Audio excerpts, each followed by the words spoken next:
Hi everybody, my name is Jessie and I do perfume reviews in ASMR format.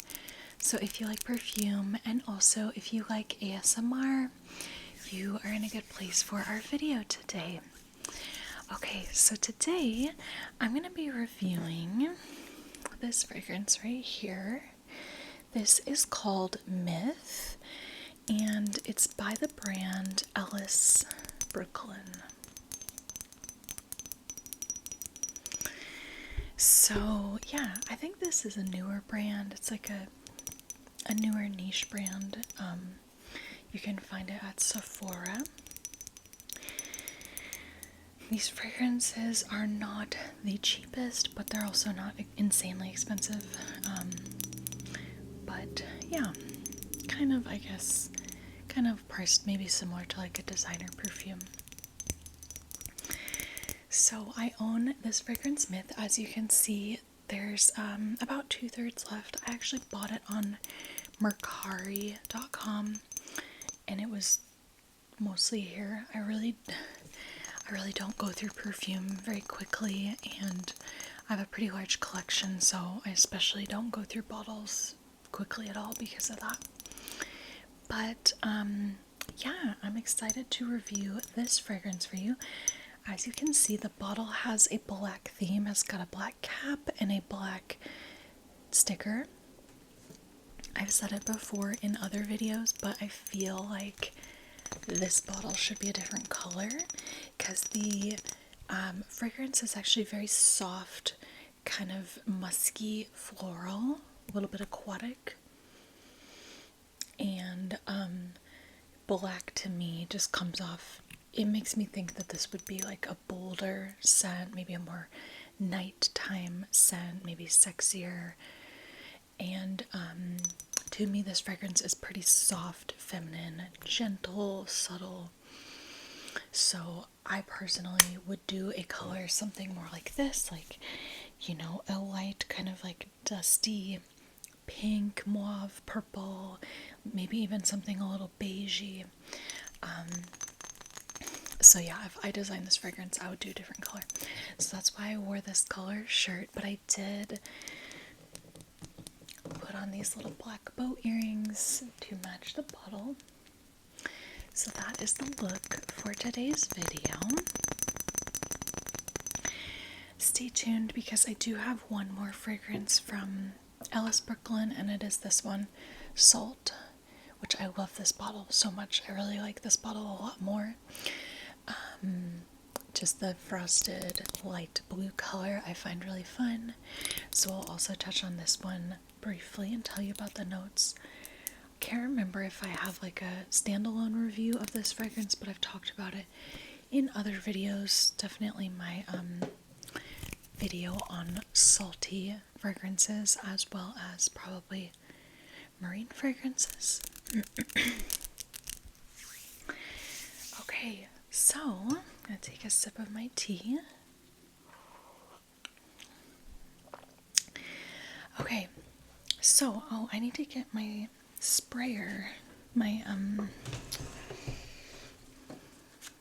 these, what are these called? Little paper cards. I don't know what to call these. Okay, so today we have, oh, I don't know what flower this is, but it's a yellow flower with a yellow flower fairy. Alright, gotta get my tea out of the way so I don't have any fragrance going in there. I'm gonna give this a spray and just let this dry down for a moment.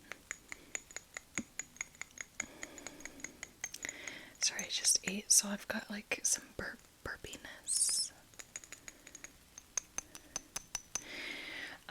Okay, so I'm just gonna let this dry down and give it a smell.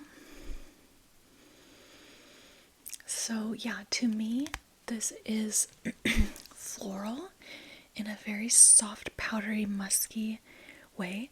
It's fresh, but not in a crisp, citrusy, clean. It's like, it's not crisp fresh. It's fresh in a soft, very soft kind of powdery way, if that makes sense. Like, to me it comes through as almost a little bit aquatic.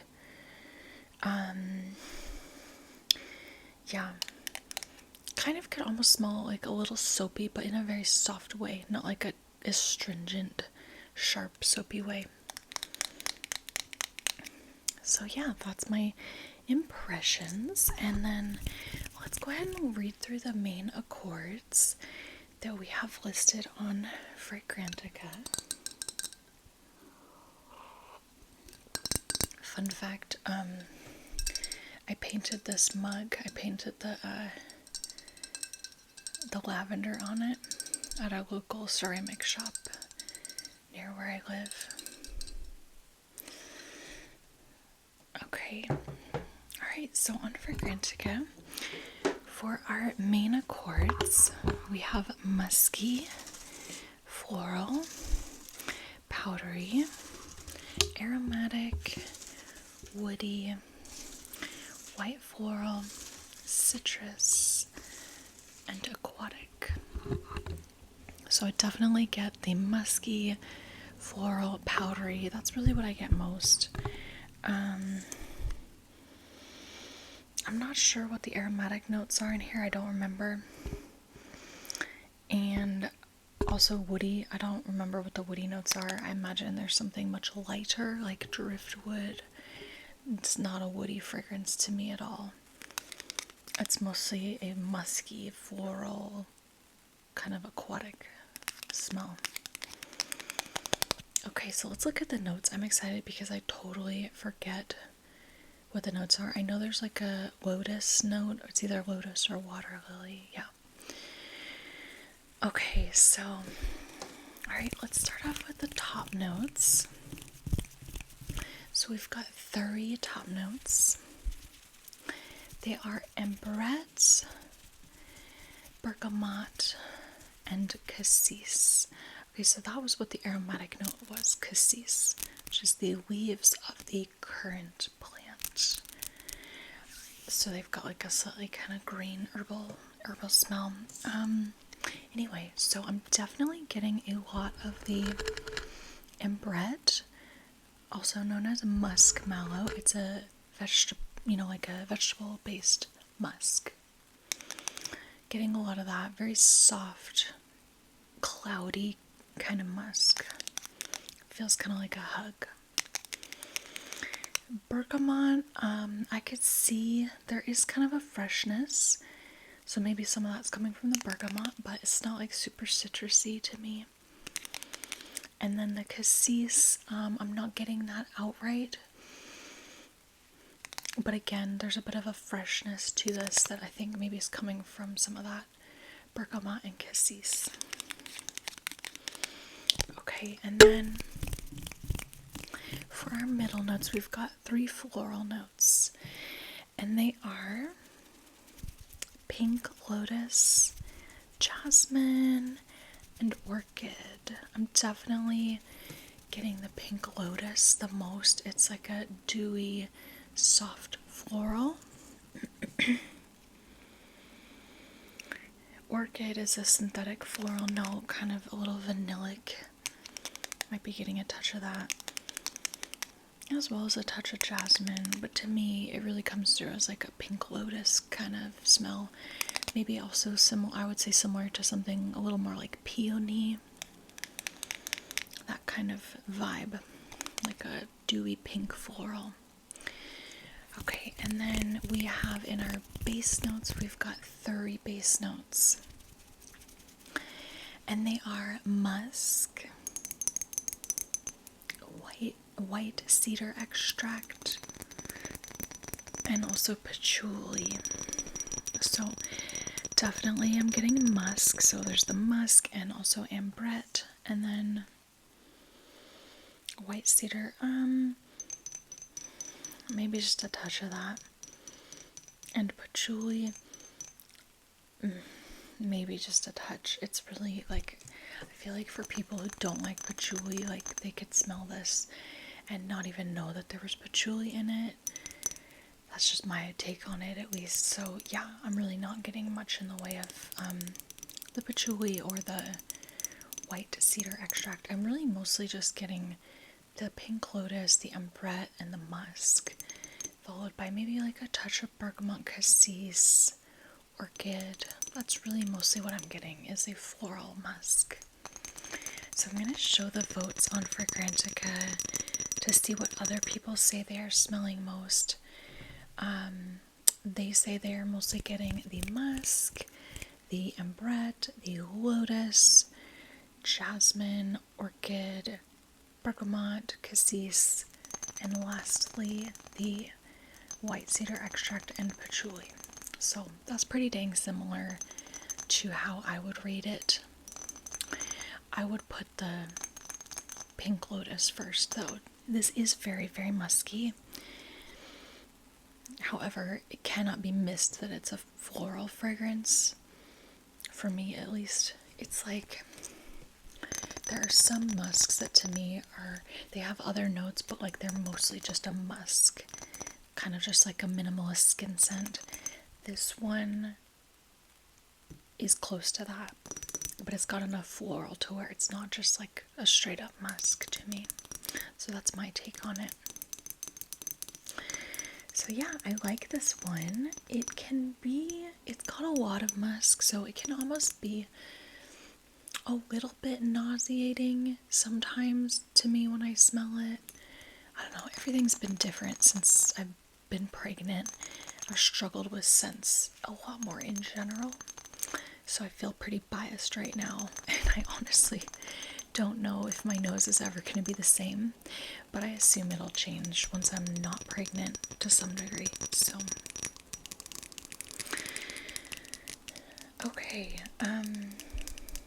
so I want to go over some other information on this fragrance, but first I just wanted to talk briefly about Salt by Ellis Brooklyn. So this one's very different vibe. It's called Salt, so not surprisingly, it has a very salty smell to it. It really does. It's very minerally, ozonic, like almost electrically charged sort of vibe. This is not a safe blind buy. I think there's probably a lot of people who would not like this fragrance, but I do. I like it. I find it very interesting. So it doesn't actually have a salt note is the funny thing, although I feel like it really should, because it has a very salty vibe to it. But it has an ambergris note, which I believe is really the reason for why it smells so salty. So ambergris is basically like whale secretion, whale poop that floats around in the ocean and then is collected. So yeah, it does have a salty vibe and almost a kind of animalic, musky, ambery vibe as well. So this fragrance to me is kind of like a ozonic, salty amber. And there's some other notes that give it a slight tropical beachy vibe. So we've got tiare flower, which is a tropical white floral. And then we've got ylang ylang, which is a tropical yellow floral. And then we've got some other notes that make it kind of powdery, like violet leaves, musk, and sandalwood. So altogether, this fragrance to me is kind of a powdery, salty amber that comes through in a slightly beachy, tropical way.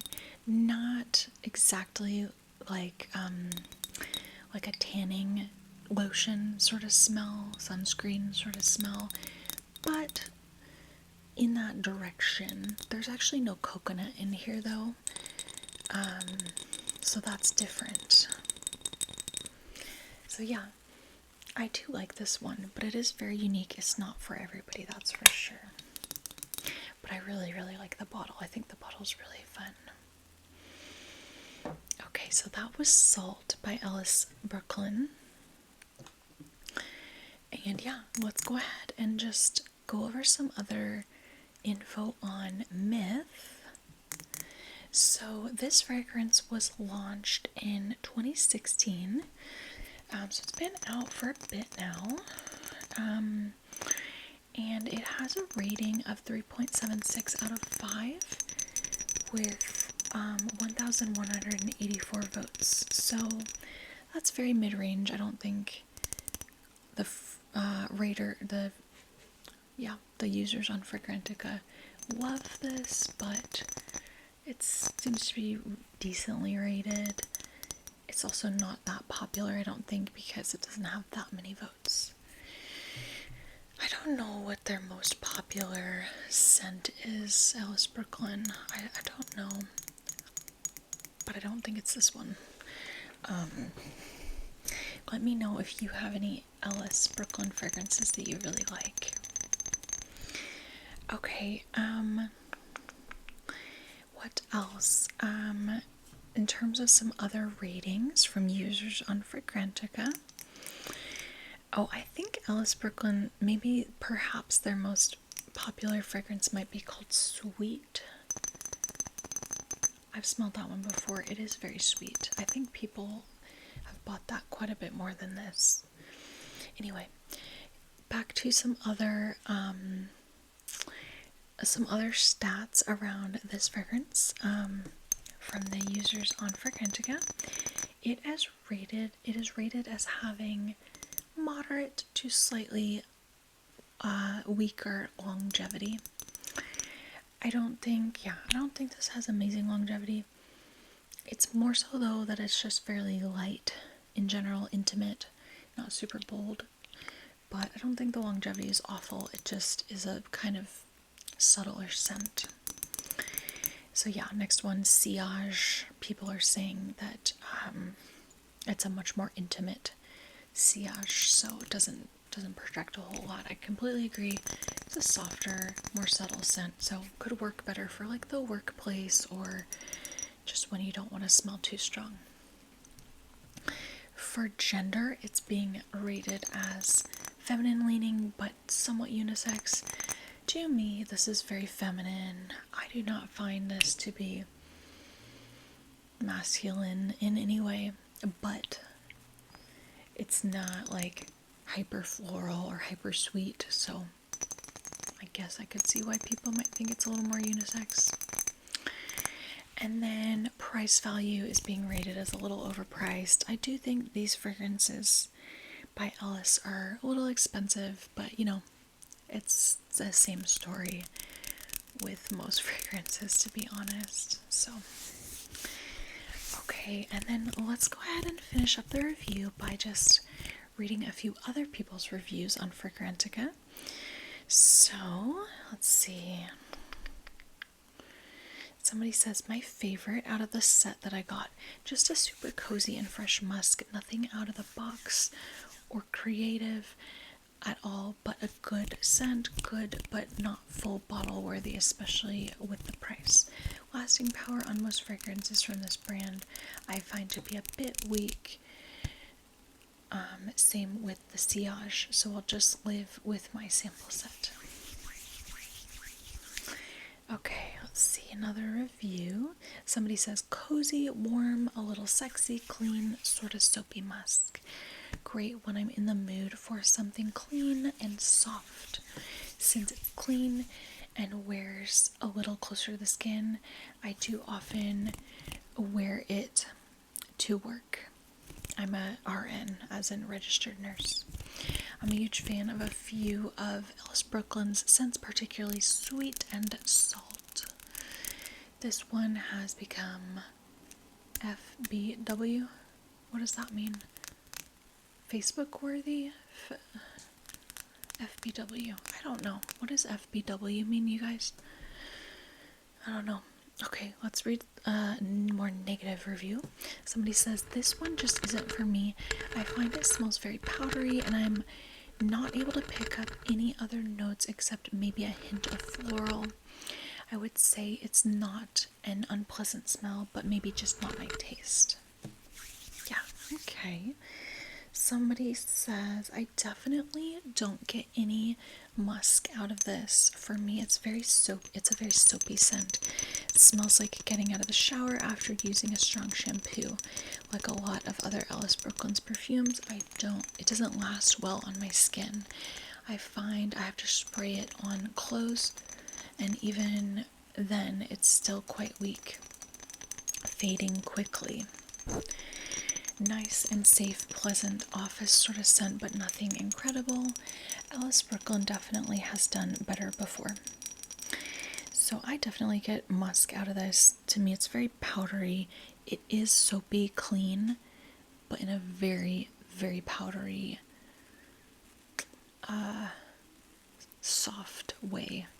I mean, yeah, for sure. To my nose. For sure. So it's kind of nice because it's got both. It's like, it is kind of aquatic, clean, fresh, but in a very, very soft, powdery way. That is my take on it, at least. So I hope you all enjoyed this review of Myth by Ellis Brooklyn. And you all take care of yourself. I'm sending you peace, love, harmony, and beauty. And I will catch you all in another video soon. Okay, bye.